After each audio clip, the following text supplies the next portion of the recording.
មានបងប្អូនណាដូចខ្ញុំអត់សក់ដៃចុងអត់មានភ្លឺអាឡងលេងបើមានបងប្អូនណាដឹងជួយប្រាប់ខ្ញុំផងសាប៊ូប្រើនៅលើទីផ្សារអស់ហើយតើអត់មានសិទ្ធិភាពសោះបើដឹងកុំភ្លេចជួយប្រាប់ខ្ញុំផង ជប់អារម្មណ៍ទៅពុសវនអត់ PS អាចជួយបាន សួស្តីបងបងសក់ដុសច្រើនណាស់បងបងឲ្យតែបងប្អូនចង់កក់រាល់ថ្ងៃក៏បានកក់មួយថ្ងៃរំលងមួយថ្ងៃក៏បានដែរបងបងពិសេសបើបងបងកក់បានត្រឹមតែមួយសប្តាហ៍ឡើងទៅបងបងនឹងឃើញកូនសក់ដុសកាន់តែច្រើនហើយមួយទៀតដល់បងបងជាពិសេសខ្លាំងបំផុតដូចជីបដោះសក់ចឹងបងបងពិសេសពេលដែលកក់សក់ហើយកុំភ្លេចបន្ទន់ហងបងបងសម្រាប់សក់ខូចបងប្អូននឹងជួយឲ្យទន់រលាស់រលោងជាពិសេសសក់នឹងមានទម្ងន់ស្អាតហ្មងបងបងពិសេសមួយទៀតណាបងបងសម្រាប់បងបងដែលមានសក់ឆេះនិយាយទៅសក់អត់មានទម្ងន់អត់សក់អត់មានសំណើមបងបងខ្ញុំណែនាំមួយទៀតណាគឺសេរ៉ូមហ្នឹងជួយច្រើនមែនតើ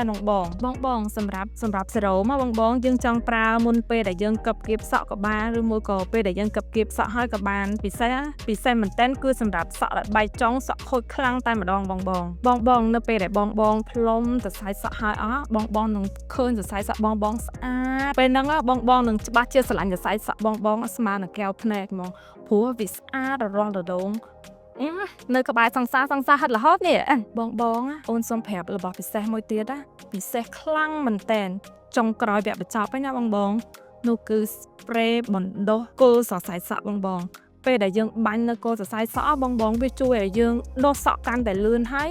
សម្រាប់បងប្អូនដែលមានចុងសរសៃសក់ឆេះបងអានេះកាន់តែបកកែខ្លាំងមែនតើគឺវាជួយមិនឲ្យសក់យើងវាជួយការពារមិនឲ្យសក់យើងបែកចុងហើយថែមទាំងជួយឲ្យសរសៃសក់យើងលូតលាស់បានកាន់តែច្រើនហើយស្អាតជាងមុនបងសម្រាប់តម្លៃបងគឺសមរម្យមែនតើបើបងមានចម្ងល់ឬមួយបងចង់សាកសួរព័ត៌មានផ្សេងបងអាចតាក់ទងទៅកាន់ page នេះបានអរគុណបងទឹករួសរាយមែនតើហើយតម្លៃសមរម្យជូនបងតែម្ដង